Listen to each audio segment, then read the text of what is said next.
Yo, what's good, family? So today, I had to drop one. It's Martin Luther King's birthday. Shout out Dr.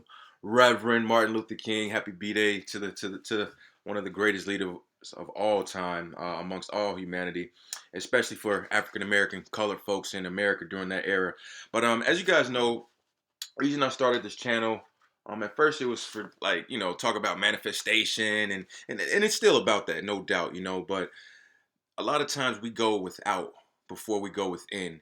And I realized as I hit my late 20s and early 30s that if you don't heal what's inside, no matter what you get without, you'll self-sabotage it ultimately. You know what I mean? And you see it all the time in sports, you see it all the time in Hollywood and movies and music industry where these young kids who don't come from wealth earn a bunch of wealth and then ultimately self-sabotage it. You see it the most with lottery winners. You know what I mean? They haven't got their mind to that capacity to their cup can't hold that much. And it was the same for me. And I'm not even talking millions of dollars. You know what I mean? For me, I'm talking just tens of thousands of dollars, 70,000, 80,000, 90,000 bucks. And I tend to just continue to go be right back where I started. So beyond that, I want to talk a little bit more about this. I was raised, a lot of people use this word for granted. I promise you, if you go on Audible, you can get this book for free for 30, like if you do the 30-day plan, they'll give you one credit for free, right? I'm not trying to tell you to be a scam artist, but go ahead and sign up, get the 30 days free, get the book and cancel after 30 days if you're not happy. Me personally, I've been a member of Audible for a long time. I've got many, many, many books, guys and gals. But the thing about me is I'll tend to buy the book, buy the program, buy the course, and then let it collect dust, right? Like we buy the workout machine and then we never get on it kind of thing. We buy the gym membership and then we never use it. But I'm at a point in my life where, enough is enough. I asked my uncle in 2017. We're bringing in 2017 New Year, and I'm telling you, my cousin, which was my uncle's son, was having a party. My big cousin Randy, and there was enough hookah, alcohol, and weed to start a liquor store, to start a nightclub, to start a dispensary, and to start a tobacco shop. I mean, it was galore. And my uncle used to be a raging functional alcoholic, and he wasn't tempted at all. I mean, he's over a decade sober, and I just went up to him because at that time I was drinking. I was struggling with it. 2017 was actually the year things got really real for me in terms of my drinking catching up with me. And I said, he said, "What's up?" Uh, I said, how you stop drinking?" He paused for a couple seconds and he looked at me and he said, "Snoop, that's my nickname. Sometimes you get sick and tired of being sick and tired." And reminded me of a quote my dad would say, may he rest in peace. He said, "Son, the dog gonna sit on the nail and howl until he get tired of the pain. He gonna sit there and howl, sitting on the nail, right? The dog is sitting on the nail. Oh, but when the pain gets to enough being enough, then he gonna get his tail up off that nail, right?" So I get it. So guys, I'm tired of suffering. Being raised, people use this term loosely, but it's really a legit thing. Even sometimes when I read this book, I almost feel like Tupac. I shed so many tears because it's like the person who wrote this book knew my mom. Okay, so really quick here, I've been studying all day. Not only am I studying, working on my personal development, but then I'm a solopreneur right now, right? So I'm learning. Not only do I have to put the content on the website, I have to learn how to use the app to upload it. You know what I mean? So even learning the app is like a full-time job. So it's literally like juggling so many balls right now, but it's fun, it's new, it's exciting. I actually gave a girl from the Philippines a free quick session. She said I caught up with her in a group and she was just saying like pretty much she's ready to take her life. And I tapped in with her and I'm like, hey, what's going on? She was using words like drained, exhausted, excuse me, and I'm like, what's wrong? She said in 2020 February, almost 2 years, my husband had a stroke, and ever since then, I've been having to carry everything on my own and take care of him. And it just hit me like, dude, be grateful. This lady's in the Philippines with limited resources. She's talking to me on some phone that's like, I have an iPhone 11, and this is still a freaking expensive phone. I haven't gotten the last couple upgrades.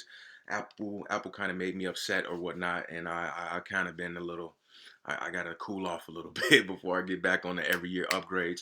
But anyway, just to be grateful, right? I'm like, man, I have an iPhone 11. Should I get the upgrade? Like, dude, she has I never even heard of what the phone was called. And beyond that, it made me think about my mother.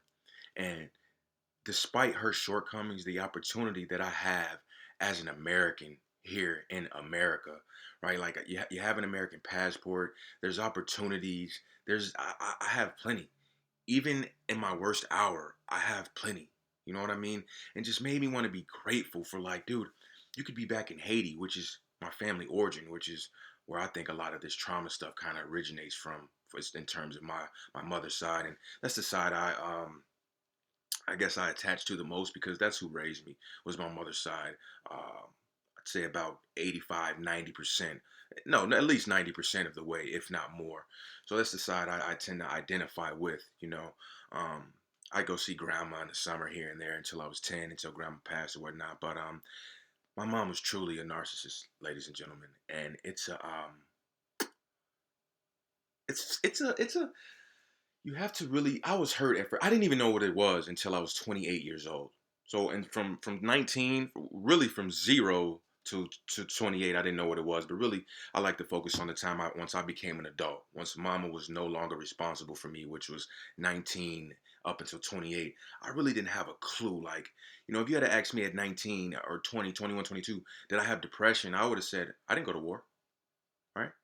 And it sounds so ignorant, but dude, I was an A student. I pretty much a B student. You know what I mean? My GPA never went lower than a 3.0. Pretty much would my average was a 3.3, 3.4 GPA in accelerated prep classes. So I was just under honors, right? I wasn't in just the base level classes.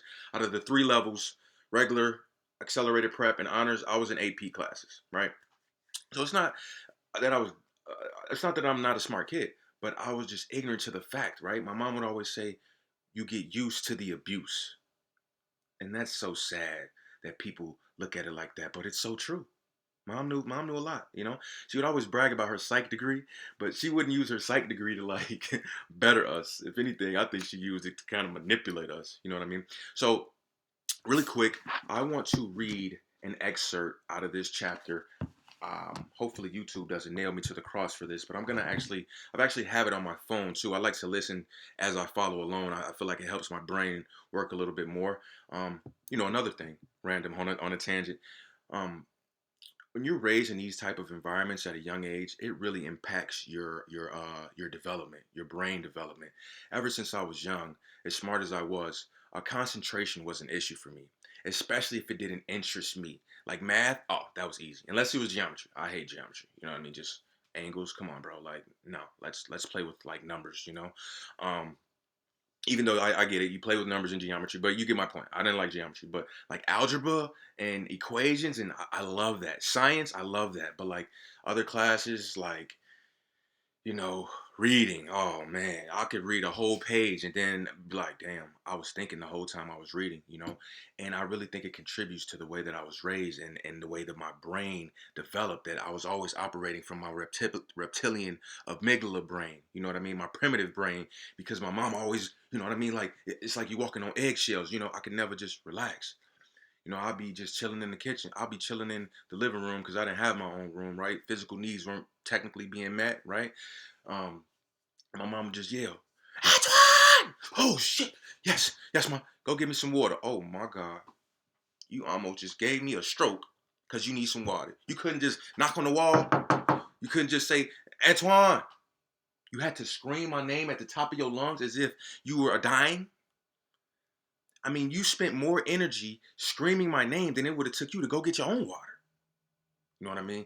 So, but again, guys, at the end of the day, I did begin to change the narrative, but I'm trying to come up with a way to share my story where you really know it in the raw sense of it. So, we are in a chapter that's called Children of Narcissists, okay? And the under and over parented child. And I was more underparented than overparented, but sometimes it would fluctuate, right? You know, like once my mom became a nurse and she had a little bit of money in her pocket, like one Christmas, oh my gosh, she would buy so many gifts that she would run out of places to hide the gifts before Christmas, before she wrapped them up. You know what I mean? And I was digging like a little mouse, finding them. You know what I mean? And the next Christmas is like, oh, I don't believe in Christmas. So then it's like we went from having too many gifts to no gifts. You know what I mean? Just and that's the thing with a narcissist, very extreme. You know, they'll overvalue and then devalue you. You know, it's a real sick thing, even for a spouse to deal with it. Because I had some traits. I don't have the disorder, but I definitely had some traits because the apple don't fall far from the tree. And I put my girl through a lot. I put my ex through a lot. Looking back on it now, you know what I mean? But to put a child through that, you know, like my ex, once she was like, man, you know what, dude, listen, I can't deal with this. I'm up. You know what I mean? A child don't have no choice. You have to wait till you're 18, and that's how you used to always be. I can't wait till I'm grown. Can't wait till I'm grown. Can't wait till I'm grown. But then you get grown, and it's like you're not even ready for the world. You premature, baby boy. You know what I mean? Just like my baby sister, she was literally premature. You supposed to be in the womb for 9 months. My sister popped out at 5 months, right? And being raised by narcissists, that's how it is. You want to just get to the world, get to the world, get to the world. You 18, but you really like you're not even ready. So one thing that stuck out to me in this chapter, it's a big chapter, was it's called Parentification, the upside down child-parent relationship. I want to play this for you, and I might take a couple breaks here and there. I'm going to keep the video under 20 minutes, and hopefully you can hear this. Parentification, the upside down child-parent relationship. Consistent, appropriate caretaking and unconditional love are beyond the narcissist's scope. Rather than seeing those things as their responsibilities and privileges as a parent, narcissists expect such treatment from their kids, often turning the adult-child relationship upside down. In the narcissistic home, it is common for the parents to parentify one or more of their children, expecting them to meet their emotional and sometimes physical needs, and fulfill roles beyond their maturity level or rightful responsibility. Let me just pause right there, right? And just run that back.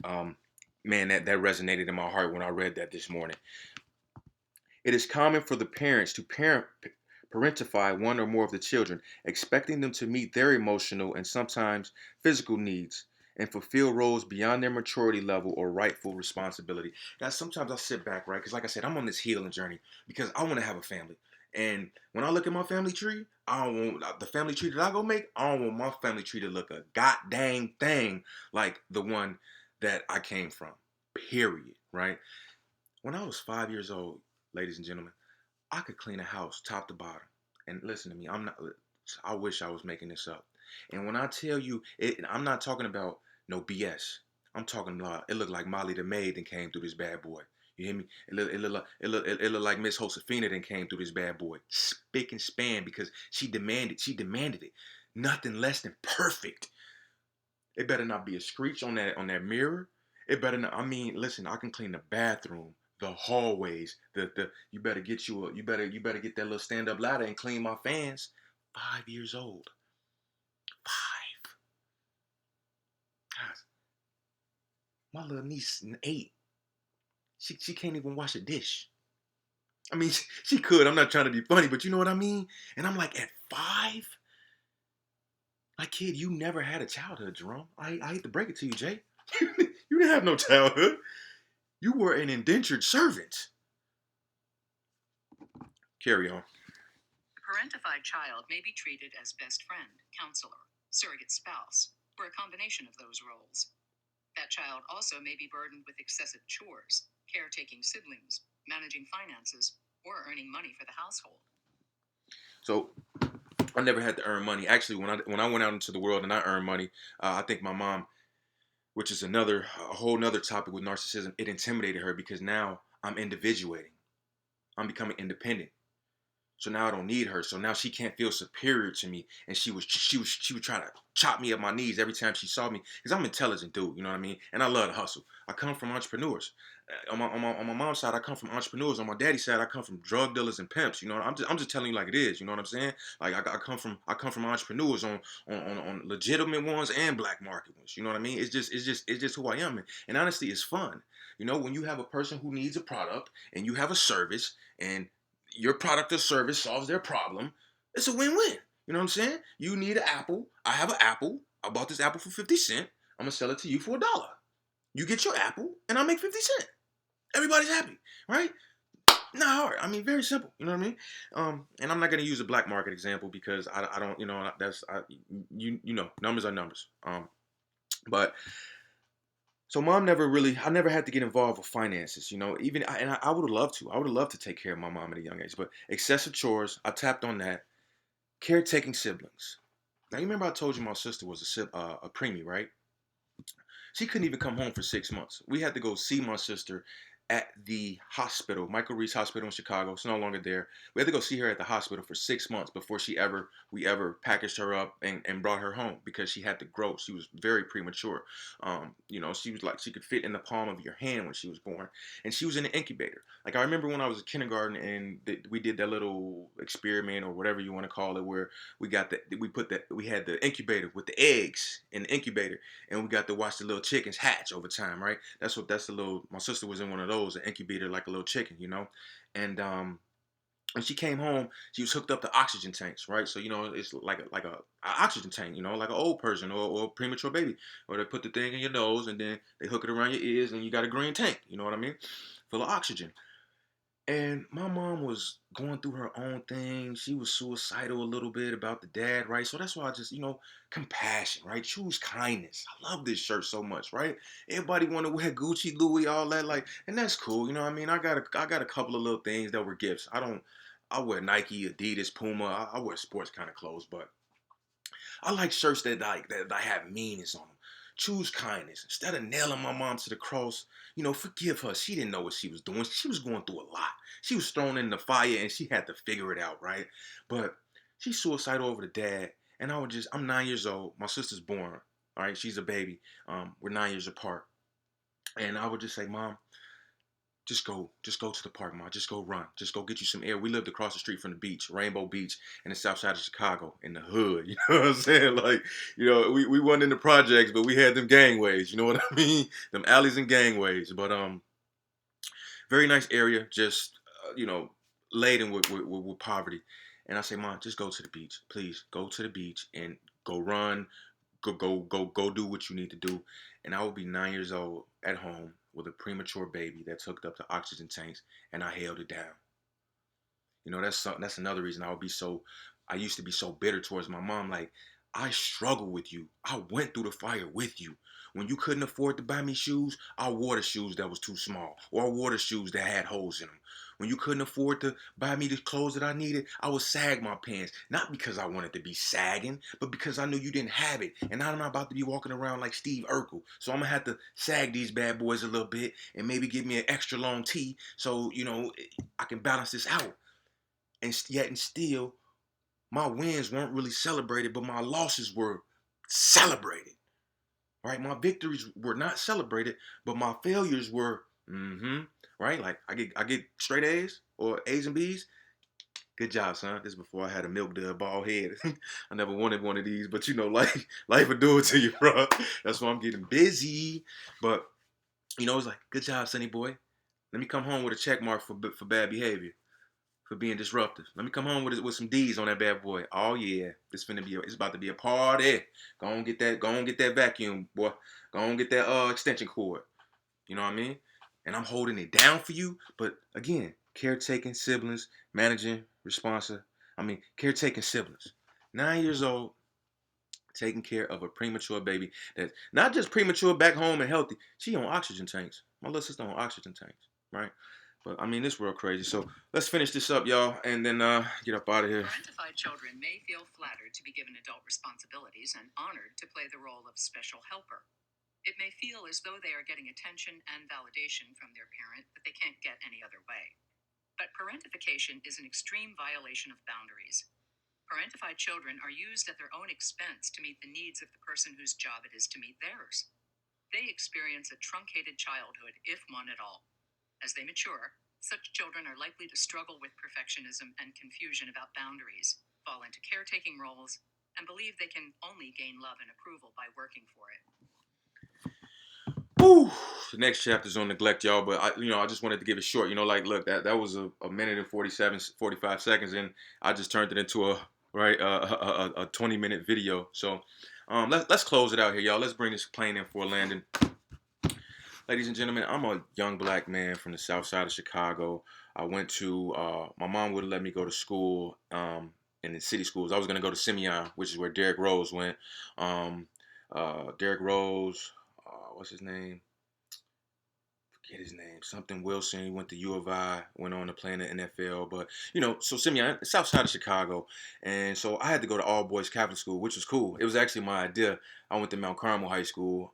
It's still the #1 school in the state for football. I actually went to a state championship with them. We lost to a damn good team, but we put up a fight. And the playoffs were raw. We every playoff game we had was like it came down to the last snap. It was like it was so fun. But so yeah, but then I moved. I had the opportunity to move out to the suburbs and get some. When I was a junior, I had to move to the suburbs because life with mom was very unstable. So I would always find myself in the streets getting money. You know what I mean? Selling my shoes out of my trunk, or just making some quick money. But trauma is something that is near and dear to me because if there wasn't so much trauma in the world, I always think about how much of a better place would the world be? Because I know for a fact, if I wasn't exposed to so much trauma, I would be so much farther in life. And I got to see that my first semester of high school. I got to live with my dad. It was structure. There was no trauma. There was no drama. It was like, hey, these are the rules. Follow the rules. We're going to have a party. Bro, again, A honor roll, moved to varsity as a sophomore on a team that had just came home from state. You know what I mean? With a bunch of juniors. So it's like they didn't need to rush sophomores up to varsity. They were stacked. Only me and Jordan Lynch moved up to varsity together. To this day, Jordan Lynch took the Northern Illinois University to a bowl game against Florida State University. Unheard of. You know what I mean? Like I was a real player. And not only that, I was a real student and I was a real son. But this trauma, which is, listen, my mama got it from somewhere. Where do you think she got it from? She got it from my stepmama and her daddy, right? So now, where did my granddaddy get it from? I don't know where the stepmama got it from. The lady gone. Grandpa divorced her a long time ago. So where did grandpa get it from? And in terms of the whole universe, yeah, where did the stepmama get it from? Because my granddaddy had 3 kids. Four. I'm sorry, four. 3 girls and a boy. The boy was the youngest. The stepmom had 1 boy. So they had 5 kids together. The stepmom used to beat the hell out of my granddaddy kids, right? But her son, he never getting whoopings, right? A lot of times they said that the stepson, Herbie, which was the stepmom's son, would actually like steal some money out the mama purse. He don't get in trouble, but then all 4 of them get their tail whooped because it might be one of them. So where does this trauma originate from? Because I'm telling y'all, I would be a millionaire already with kids and a beautiful wife by now. I mean, obviously that's me imagining that I had a crystal ball, but guys, I'm telling you, the trauma held me back so much, especially once I started. Okay, I went through all that for 18 years. Everything in this book went intense, man. It'll make you cry if you could relate.